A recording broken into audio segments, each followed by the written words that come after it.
Tonic wine షాప్కు A4 elite కింద licence జారీ అయినట్లు అధికారుల దారులలో తెలింది. ఈ తరహా అనుమతులు రాష్ట్రంలోని ఏ ఇతర వైన్ షాప్కు లేవని గుర్తించారు.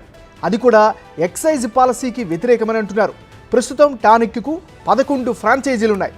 క్యూబై టానిక్ పేరుతో మద్యం విక్రయాలు జరుపుతున్నారు.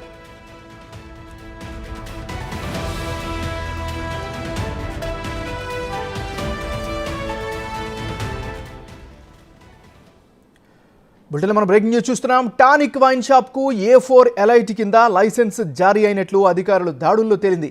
ఈ తరహా అనుమతులు రాష్ట్రంలోని ఏ ఇతర వైన్ షాప్కు లేవని గుర్తించారు. అది కూడా ఎక్సైజ్ పాలసీకి వ్యతిరేకమని అంటున్నారు. ఒకే ఒక్క ఎలైట్ లైసెన్స్తో 11 దుకాణాలు నడిపిస్తున్నట్లు GST అధికారులు తేల్చారు. ప్రస్తుతం టానిక్కు 11 ఫ్రాంచైజీలున్నాయి. క్యూబై టానిక్ పేరుతో మద్యం విక్రయాలను జరుపుతున్నారు. ఇక ఇదే అంశానికి సంబంధించి మరింత తాజా సమాచారం అందించేందుకు మా రిపోర్టర్ సురేష్ లైవ్లో సిద్ధంగా ఉన్నారు. సురేష్, చెప్పండి, అధికారులు ఏమంటున్నారు? మీ దగ్గర ఉన్న అప్డేట్ ఏంటి? జూబ్లీ హిల్స్లోని రోడ్ నెంబర్ 36లో టానిక్ అనే వైన్ షాప్ని పర్మిషన్ తీసుకున్నారు. దీనికి సంబంధించి విదేశాలకు చెందిన మద్యం కూడా ఇక్కడ విక్రయిస్తుంటారు. హైదరాబాద్కి సంబంధించిన చాలామంది ఇక్కడికి వచ్చి విక్రయాలు జరుపుతుంటారు. కానీ ఇక్కడే ఒక్క వైన్ షాప్ పేరు మీద పర్మిషన్ తీసుకొని హైదరాబాద్లో 11 బ్రాంచులు తెరిచేసి అక్కడ కూడా విదేశానికి సంబంధించిన మద్యం విక్రయాలు చేస్తున్నట్టు ఏసీబీ అధికారులు GST అధికారులు గుర్తించడం జరిగింది. దానికి సంబంధించి నిన్నంతా కూడా సోదాలు చేశారు. వీళ్ళు ఇక్కడ సోదాల సమయంలో ఏదైతే విదేశానికి చెందిన మద్యం అమ్మకాలకు సంబంధించిన బిల్లులలో కూడా అవకతవకలు జరిగాయి. సరైన బిల్స్ సబ్మిట్ GSTకి చేయట్లేదు. GSTకి ఏవైతే స్టేట్కి రావాల్సిన GSTకి సంబంధించిన ట్యాక్స్ని కూడా ఎగ్గొడుతున్నట్టు GST అధికారులు గుర్తించడం జరిగింది. దీని వెనకాల గత ప్రభుత్వంలోని ముఖ్య నాయకులకు సంబంధించిన అంచర్లే ఈ టానిక్ సంబంధించిన వైన్ షాప్ని ఏర్పాటు చేశారు. ఆ అధికారుల అండదండలతోనే హైదరాబాద్లో మరో 11 షాపులని కేవలం వైన్ షాప్ సంబంధించిన పర్మిషన్ తీసుకొని అక్కడ విదేశాలకు సంబంధించిన మద్యాన్ని అమ్ముతున్నట్టు GST అధికారులు గుర్తించడం జరిగింది. దాదాపు ఎందుకంటే విదేశాలకు సంబంధించిన మద్యం అమ్మితే అదనంగా, అంటే స్టేట్ లిక్కర్ కాకుండా విదేశాలకు సంబంధించిన మద్యం అమ్మిన సమయంలో అదనంగా GST చెల్లించాల్సి ఉంటుంది. అది ఎగ్గొట్టడానికే ఈ లెక్కల్లో చూపించకుండా అమ్మకాలు జరిపినట్టు తెలుస్తుంది. దీనికి సంబంధించి మొదట జూబ్లీ హిల్స్కి సంబంధించిన లిక్కర్ ఏదైతే టానిక్ అని మనం చూస్తున్నామో దీనికి సంబంధించే అనుమతి తీసుకోవడం జరిగింది. దీనికి సంబంధించి మాజీ CMO అధికారి భూపాల్ రెడ్డి కుమారుడు అభినయ్ రెడ్డి, అదేవిధంగా ఎక్సైజ్ శాఖ అధికారి శ్యామ్ సుందర్ కూతురు హారిక కూడా ఉన్నట్టు తెలుస్తుంది. అడిషనల్ SP కూతురు ప్రియాంక రెడ్డి భాగస్వామ్యంగా ఇది నడుస్తున్నట్టు గుర్తించడం జరిగింది. అందుకే GSTకి సంబంధించి ఏదైతే ట్యాక్స్ ఉంటుందో ఆ ట్యాక్స్ని ఎగ్గొట్టే ప్రయత్నంలోనే పూర్తిగా అక్రమాలకు పాల్పడ్డట్టు తెలుస్తుంది. అయితే ముందుగా ఈ జూబ్లీ హిల్స్లోని టానిక్ అనే దీనితోని విదేశాలకు సంబంధించిన ఇక్కడ వచ్చే వారితో పాటు హైదరాబాద్లో ఉండే వారికి కూడా అమ్మడానికి లైసెన్స్ తీసుకున్నారు. కానీ ఎక్సైజ్ నుంచి తీసుకున్న లైసెన్స్ ఒకటి, ఇక్కడ అమ్మకాలు జరుపుతున్నది మరొకటి అని కూడా తేలిపోయింది.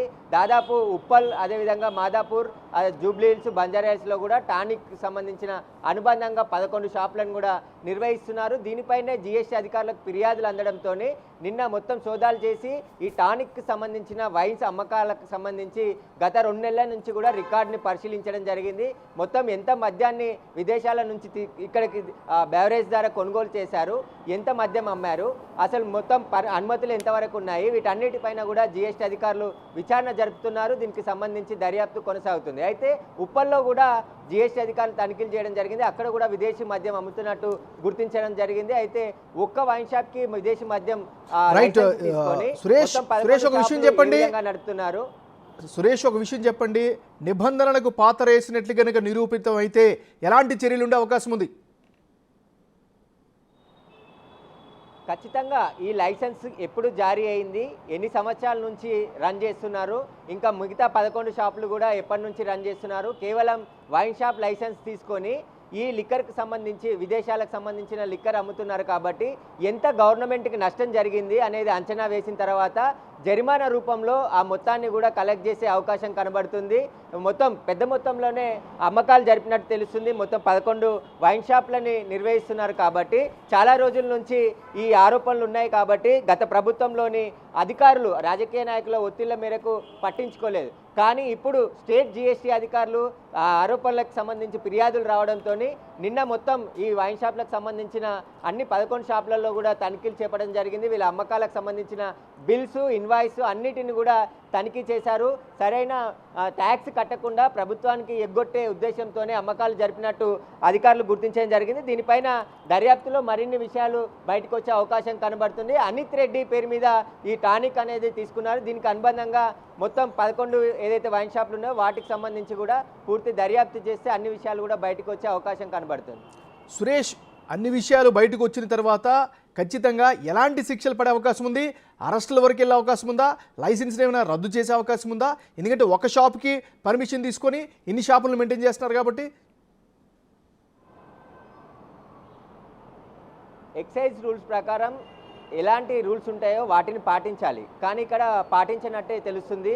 జీఎస్టీ అధికారుల సోదాల్లో ఇవన్నీ బయటపడ్డాయి. కానీ ఎక్సైజ్ అధికారులు ఏం చేస్తున్నట్టు ఇన్ని రోజుల నుంచి ఒక విదేశానికి సంబంధించిన మద్యం అమ్మకాలు జరుపుతున్న టానిక్ లాంటి ఈ వైన్ షాప్కి సంబంధించి చర్యలు ఎందుకు తీసుకోలేదు, ఎవరు అడ్డుపడ్డారు, దీనికి సంబంధించిన పూర్తి దర్యాప్తు చేస్తే అన్ని విషయాలు బయటకు వచ్చే అవకాశం కనబడుతుంది.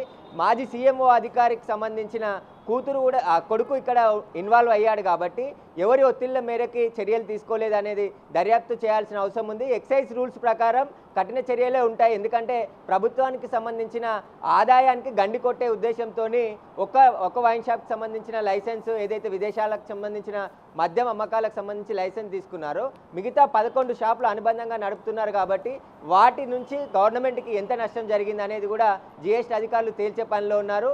జీఎస్టీ రూల్స్ అదేవిధంగా ఎక్సైజ్ రూల్స్ ప్రకారం చర్యలు తీసుకునే అవకాశం కూడా కనబడుతుంది. Right, thank you Suresh updates అందించినందుకు.